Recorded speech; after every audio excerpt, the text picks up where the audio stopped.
नमस्कार, गंगा दशहरा की शुभकामनाएं। मैं आज आपको गंगा दशहरा की कथा सुनाने जा रही हूँ। प्लीज़ मेरे चैनल को सब्सक्राइब करें।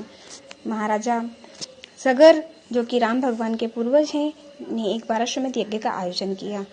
तो राजा इंद्र ने उनका अश्व चुरा लिया और उसे कपिल मुनि के आश्रम में बांध दिया। कपिल मुनि अपनी तपस्या में लीन थे। तो महाराजा सगर के 60,000 पुत्रों ने जब देखा कि अश्व गायब है तो उसे खोजने लगे। खोजते खोजते वो कपिल मुनि के आश्रम में पहुंच गए। तो उन्होंने उन्हें चोर कहकर संबोधित कर दिया। तो इससे अत्यंत क्रोधित कपिल मुनि ने जल की अंजुलि भरकर उन सबको भस्म कर दिया। उसके बाद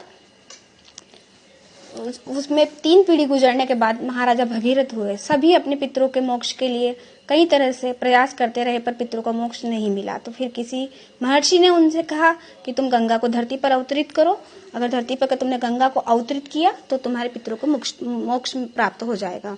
तो उन्होंने कठिन तपस्या करी और तपस्या से प्रसन्न होकर माँ गंगा ने उन्हें आशीर्वाद दिया कि मैं धरती पर अवतरित होंगी, पर मेरा वेग इतना ज्यादा है कि इसे सहन करना धरती के वश में नहीं है। तो भगवान शंकर का आह्वान करो। भगवान शंकर ने का आह्वान किया तो उन्होंने कहा कि ठीक है, और उन्होंने उन्हें अपनी जटाओं में समाहित किया। फिर उन्होंने अपनी एक लट निकालकर उसे धरती पर भेजा। धरती पर भेजते समय रास्ते में पेड़ पौधे, पहाड़, कई जगह चीजें बह गई।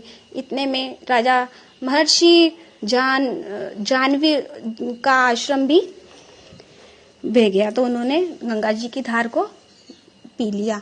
फिर उसके बाद महाराजा भगीरथ ने उनसे प्रार्थना की कि मैंने अपने पितरों के अवतरण के लिए बहुत ज्यादा तपस्या करके इन्हें धरती पर बुलाया है, आप कृपया इन्हें मुक्त करें।